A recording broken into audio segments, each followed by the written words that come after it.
Nous voici bien avancés dans ce niveau 3 du cours de stylisme gratuit. Maintenant, nous allons effectuer notre recherche de matière par rapport à ce thème imposé du folk américain. Également, rechercher la meilleure silhouette qui pourrait mettre en valeur les vêtements que vous commencez à créer. En tout cas, vous en avez une bonne idée dans votre tête. Puis, dessiner une mini-collection. Alors, une mini-collection, il faut quand même qu'elle contienne au moins une jupe, un pantalon avec leur top, ou un sweat ou un pull qui puisse aller par-dessus.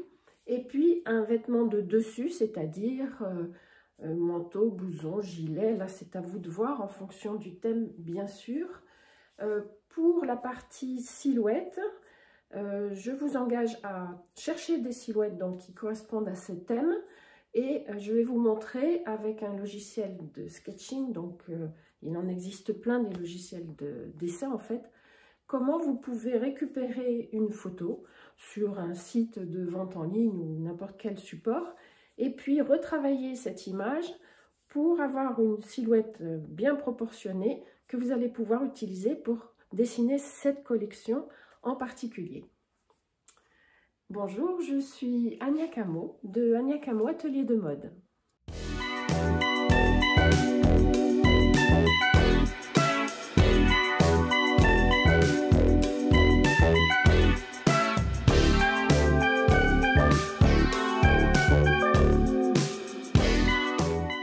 Voici ce que l'on peut obtenir avec un petit logiciel, une application de sketching. Vous voyez, la photo se transforme en dessin. En plus, vous pouvez choisir si vous voulez un effet par rapport à la photo rendu plutôt genre feutre, comme vous le voyez sur l'écran, ou crayon, comme on l'a vu auparavant.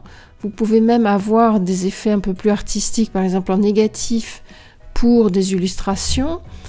Et avec une photo, vous pouvez également repartir. Vous verrez, il y a pas mal de possibilités sur d'autres options.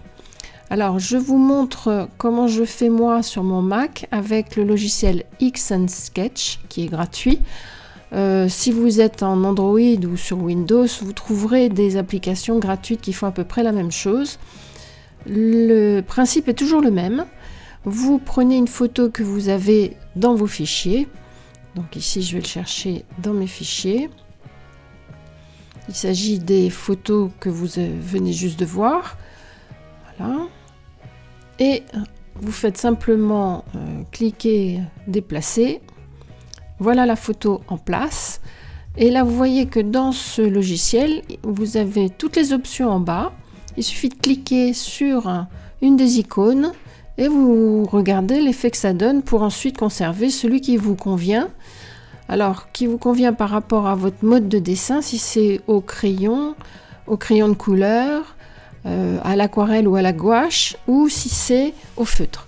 Bon, il y a aussi des effets qui ne sont pas vraiment adaptés au dessin de mode, mais l'important, c'est d'arriver à tirer de cette photo un dessin, une illustration sur laquelle vous allez pouvoir vous entraîner.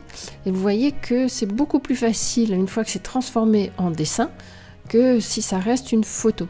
Après, bien sûr, n'oubliez pas de sauvegarder dans le fichier que vous voulez avec le bon nom pour pouvoir le retrouver quand vous reviendrez pour vous entraîner. Et n'hésitez pas non plus à utiliser plusieurs silhouettes.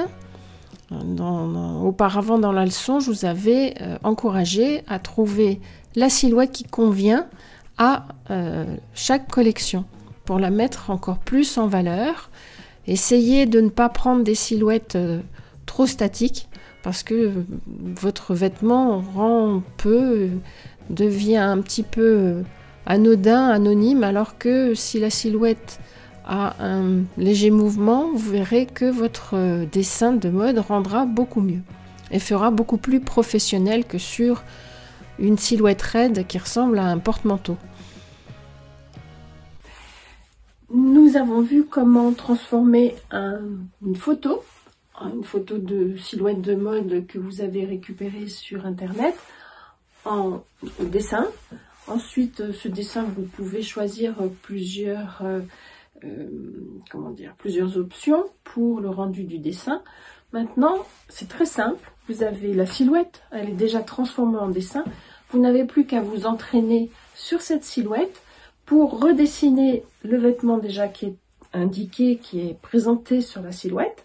Et ensuite, vous allez pouvoir vous entraîner pour dessiner d'autres dessins, d'autres vêtements sur cette silhouette, puisque elle va vous servir à dessiner votre mini collection du niveau 3, dans laquelle je vous ai demandé une jupe, un pantalon, un top, quelque chose par-dessus, un petit blouson ou un manteau. Là, c'est vous qui voyez en fonction de votre thème. Donc, c'est vraiment une mini collection. Il y a 5 modèles, mais il faut pas la bâcler. Cherchez bien vos matières, vos couleurs. Essayez de bien rendre par votre dessin la texture de la matière. Si c'est un petit peu fluffy, comme disent les Anglais, c'est-à-dire si c'est un tissu sec, un tissu brillant, lisse, ou au contraire une maille assez rugueuse.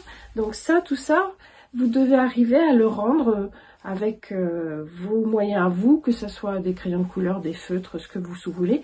Mais entraînez-vous jusqu'à ce que le rendu de votre dessin corresponde vraiment à ce que vous voulez créer. Tout simplement parce que c'est votre dessin qui sera transmis au modéliste pour qu'il arrive à créer le vêtement que vous avez imaginé avec les matières que vous avez choisies. Il s'agit toujours d'un travail en équipe. Allons-y. J'ai choisi une des silhouettes que j'ai retravaillées avec le logiciel de sketching. Il s'agit de la première silhouette qui est au crayon. Et puisque le plan est assez éloigné, je vais repasser dessus les contours au feutre. Je ne vous conseille pas de le faire au feutre, hein. Faites-le plutôt au crayon HB ou B. Mais là, il s'agit d'être visible sur la vidéo, donc je le fais avec un feutre noir. N'hésitez pas à prendre vos repères, vous voyez les lignes d'épaule des deux côtés. Et puis, vous allez tranquillement repasser sur tous les contours de ce vêtement. La photo ou le dessin n'est pas toujours parfaitement détaillé, donc retrouvez la ligne du col, retrouvez la ligne de devant. N'hésitez pas à bien vérifier que, par exemple, votre ligne d'épaule correspond avec la ligne du bras, que c'est assez harmonieux. Et tranquillement, vous allez apprendre à dessiner un vêtement sur une silhouette. Donc vous allez vous habituer aussi à la position de cette silhouette. Donc c'est un entraînement facile, mais très utile. Vous allez apprendre beaucoup plus que dessiner sur une silhouette qui n'est pas habillée. Parce que là, pour chaque vêtement que vous allez travailler à l'entraînement, eh bien vous allez comprendre comment le vêtement se place sur la silhouette en fonction de sa position aussi, bien sûr. Vous voyez que là, elle est déhanchée, elle est penchée sur son côté droit. Et en plus, elle a une main dans la poche et l'autre main derrière. Donc, c'est une position très sympathique à voir sur un dessin de mode. Mais il faut comprendre comment se place le vêtement sur une silhouette qui est positionnée comme ça. Donc, vous voyez, je reprends les boutons. Pour ce qui est de la jupe elle-même, donc on ne voit pas si elle a une ceinture, j'en dessine quand même une petite, et puis les contours des côtés. Puisqu'elle est fendue, il y a obligatoirement, quasiment obligatoirement, une couture au-dessus de la fente. C'est une jupe très courte et droite, alors ça m'arrange puisque c'est le modèle de jupe sur lequel nous allons travailler en modélisme au niveau 3. Pour le visage, c'est toujours assez délicat, surtout que je travaille avec un feutre relativement gros. Mais ne vous attardez pas dessus. L'important n'est pas que votre visage soit joli. L'important, c'est que le vêtement soit bien rendu et que ce soit une création intéressante, qui soit une réelle création et non pas la copie de ce que tout le monde porte dans la rue. Également là, comme on l'a vu dans la première leçon de dessin, n'hésitez pas à créer une petite ombre derrière. Vous voyez même très vaguement avec un gros feutre, on arrive à rendre cette ombre qui va faire que le dessin va prendre un peu plus d'épaisseur, un peu plus de relief. Voilà. Bon, là, il s'agit de bottes que je redessine, mais vous pouvez très bien vous entraîner à dessiner les jambes sans les bottes et puis avec des chaussures plus basses ou même à talons. N'hésitez pas, il faut s'entraîner pour arriver à comprendre comment fonctionne le dessin de mode. Et c'est bien l'intérêt de cet exercice qui permet facilement d'avoir un joli résultat déjà et de comprendre comment on peut dessiner un vêtement sur une silhouette qui n'est pas toute raide, toute droite. Et surtout, par exemple, pour le même vêtement, entraînez-vous sur plusieurs silhouettes ou alors entraînez-vous également sur une seule silhouette de lui dessiner plusieurs vêtements différents. Et petit à petit, vous verrez que vous allez prendre confiance et que le dessin va être beaucoup plus facile et beaucoup plus fluide. Ça ne vous bloquera plus pour exprimer votre création et dessiner votre collection. Et j'insiste, c'est intéressant de changer de silhouette à chaque thème parce qu'on illustre encore mieux ce thème.